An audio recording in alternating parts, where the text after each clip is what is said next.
From Obieze Kwesili to Aisha Yusuf, just to mention a few, and several other women out there, the time will not permit me to mention their name, who have actually been in the forefront fighting for the right of women and ensuring that their voice is not being silenced. Kudos to a number of them out there. So guys, I want to welcome you to this YouTube channel, and I want to welcome you this time around. Yes, good morning, good afternoon, good evening, depending the time you are joining us, you're watching this video, and the region at which you're watching us from this time around. Thank you very much. So you know what's up about what we're going to be talking about today is about the trending, and what's up about the senator representing Kogi Central Senatorial District, Senator Natasha Akpoti Uduagan. Yes, these are so many people love to call him courageous, audacious, bold, you know, fearless, so many things, you understand.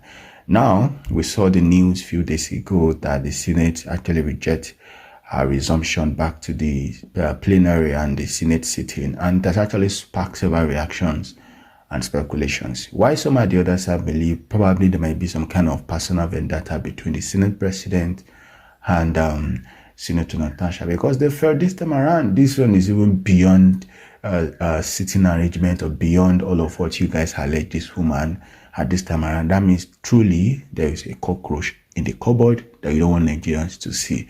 But guys, a number of people has actually been coming out, you know, making us understand their own perspective in this particular subject matter. We've seen several activists, several journalists spoke in this particular regard. You know, we've seen Rufai Osini of Arise TV, we've seen Ruben Abati, we've seen Oji Okpe, we even see Shehu Okibale of Channels TV making us understand his own perspective about all this whole issue. But guys, we all know that the whole issue actually started when Senator Natasha went to Arise TV and said that the Senate was making some kind of move, you know, sexual move towards her back then during his birthday and all of that. But there is one thing that stands: evidence. So many Nigerians are curious, and they actually be demanding for Senator Natasha evidence all this while, and that is what several Nigerians is actually waiting for. Although people have the opinion that even though you have your evidence, you should keep your evidence to yourself. Never should you drop any evidence to the public domain, because it can actually be corrupted like that. You understand? Because people felt evidence is one of the things that can actually help Senator Natasha at this point in time, because all of those allegations, all of those claims, you cannot just drop it out there and expect us to be quiet. We need evidence. We need all the chat. We need all the hotel video. You know, we need several things that you want to use to back up all your claims and all of that. So guys, several people is still saying several things out there about this rejection by the Senate. Of indeed, by now, you all need to know that if Senator Natasha does not try at this point in time to save her political career, this suspension might still continue. You understand? Because now that they're never ready to welcome her back, it means that the suspension still stands there. So let me leave it to everybody that spoke in this video and to the women that spoke in this video. Guys, drop your comments and do not forget to subscribe. Guys, why I give you another video in few hours from now, just do well to watch this video, and do not forget to drop your opinion at the comment section of the video. Guys, peace. God bless Nigeria, and God bless our women out there, guys. The Honorable Fatumata, I mean, being a female lawmaker yourself, this definitely must be, you know, close to home for you. Let's get your reaction on what the Senate is saying. The Senate insists that the court or the matter remains sub judice in the case of Senator Akpoti Uduagan and of course the Senate President Akpabio, that until the judicial process is concluded, no administrative action, you know, can take place to facilitate her return to the Senate. Your thoughts on this? Thank you very much for having me a second time at Arise TV. I just happened to be in Abuja, and when I saw the letter from the office of the clerk, I was it's quite disheartening to see that a senator, for that matter, only one of 4 out of 109, I think.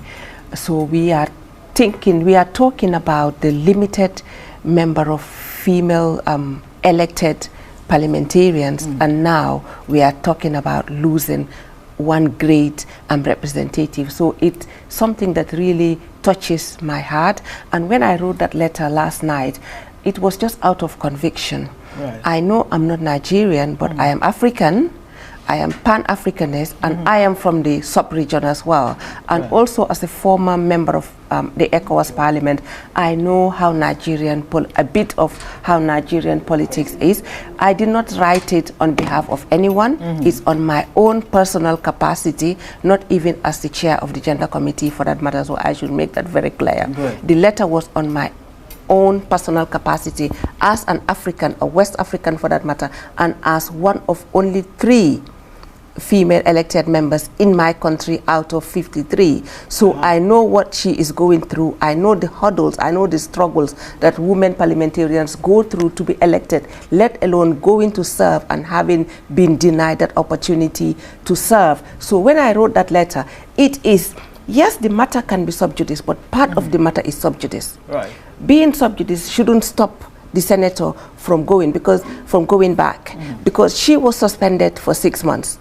She had gracefully served her suspension. Right. And now it has come to the end of the suspension.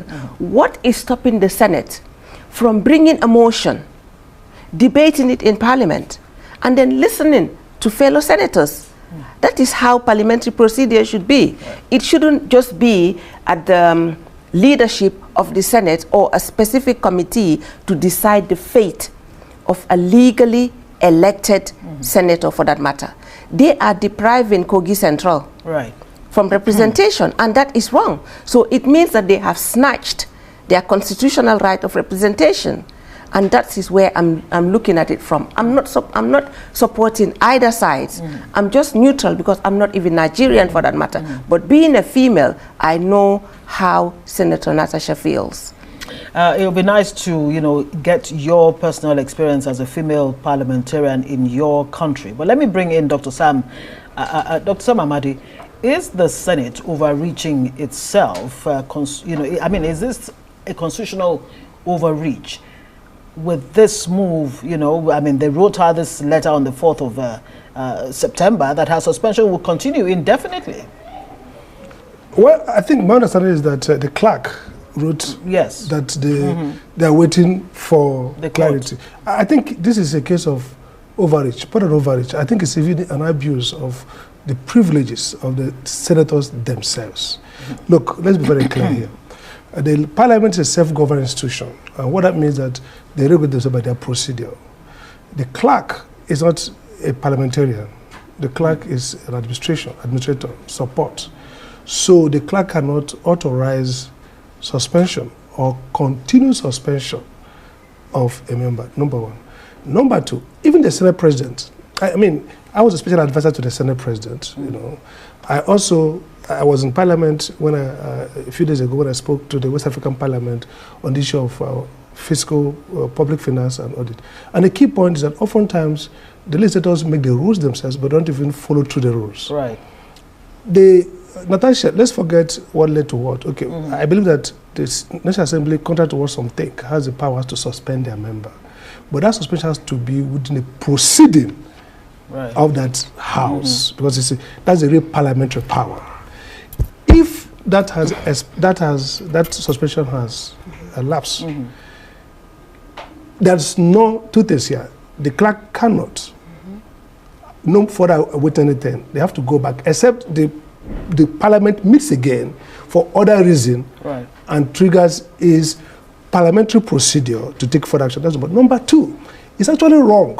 It's not law to say that parliamentary processes await judicial determination. That's totally wrong. The parliament has immunity and self-control. In fact, judicial interventions do not stop parliamentary proceeding. Right. So if the parliament is making a law, and somebody goes to court and gets an injunction, it can't stop it. That's a breach of separation of power. The parliament is an institution that has the right to continue to function. So if the argument is that, oh, Natasha has a case in court, that case, whatever is determination, and therefore this case is about her initial disqualification or suspension. So assuming she wins the case, how does it change if she turns back? Right. Assuming she loses the case, it has expired. So I think it's a punitive weaponization of procedure, and it's lamentable that it's now beyond, parliamentary powers or no power. It's not like a fight, ego fight, and I think the Senate President should call the clerk to order. Otherwise, the interpretation that the Senate President has cheapened, debased the Senate itself, and violated the privilege of every senator. Because if he can authorize, assuming he did, this clerk to take, extra legislative action that debars the privilege, violate the privilege of a senator, he has usurped the power of the Senate in session to take an action. The reference to court, no judicial proceeding lying can ever affect you. So, for example, if the Senate meet tomorrow and recalls her before the expiration of the time, it can't say because she has a case contesting. That case, the words that the court will say, this case now is, nullity. It's academic. The issue we are contesting, the Senate has taken an action. So I think it's punitive, it's selfish, is demeaning to the integrity of legislative process. And recall that Justice Binta Nyako herself had ruled that 6 months suspension was excessive, and that it actually violated constitutional principles. Honorable Fatoumata, what are the implications of this if it's allowed, to stand, this indefinite extension? I mean, what does it really mean for, women who want to go to into the parliament? And I would also like to hear your experience as a female parliamentarian. If it would be too much. I think it's quite sad for the legislative body, the legislative arm of the state, disregarding court judgments, court orders, being the law-making body of the country. I think they should be the one setting the examples. As I was expecting, as soon as the judgment was given in, was it in July, June or July, they should have actually swallowed their ego and recalled Senator Natasha, respecting the court order, and then, if the need be, to challenge the court order, because in law, you acknowledge, you obey, and then you challenge. So, I mean, as lawmakers, at the highest order of the day, of the state, of the country, and Nigeria being the largest economic country as well as in population and everything in the ECOWAS, I think they should set example for countries like small Gambia, like our country. So I think we look up to Nigeria as a big brother.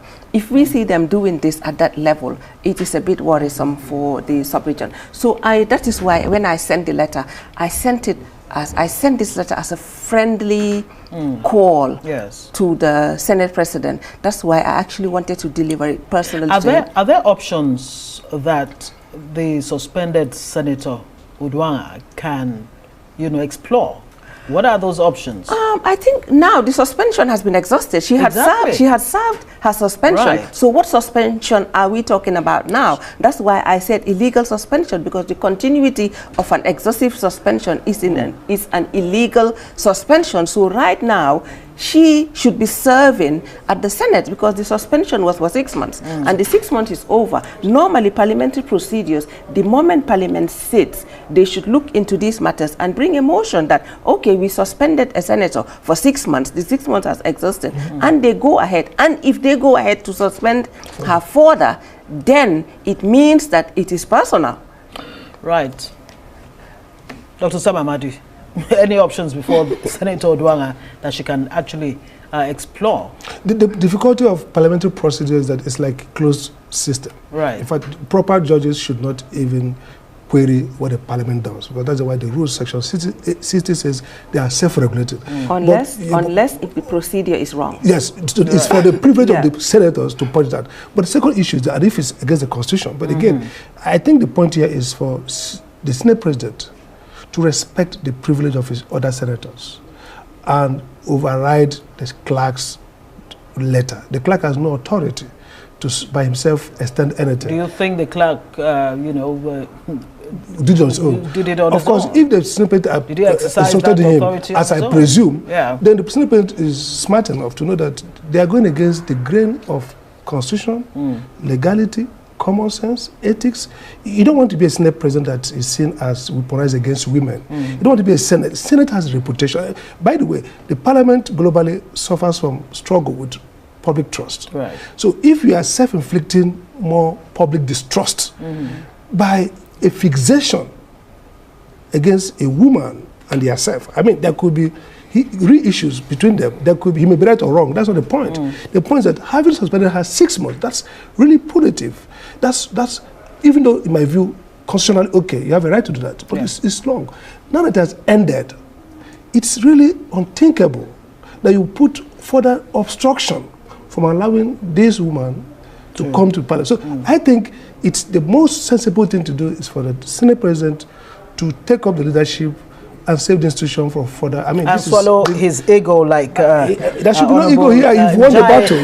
You kept her out for 6 months. Looking at the wider picture, very quickly, I don't want us to leave this without just share in 1 minute if you can your own personal experience as a female lawmaker. I think the reason I'm so attached to this is because I've been through something similar. Because I was expelled from my party for going for the leadership of the party because they know that I don't compromise my principles, because it came to a time that we all know that the world knows that in 2016 we removed a dictator in office, and 2 years along the line the president that we elected decided to join with the party of that dictator that we removed. So my principles would not allow me to accept that. So being the person that I am, I would have stood up and said no. So I don't know who orchestrated my expulsion from the party, but I went for the leadership of my party, and they knew that if I had the leadership of the party, we would not be a part of a system that my country shun. So that's my principle. So I've been through it.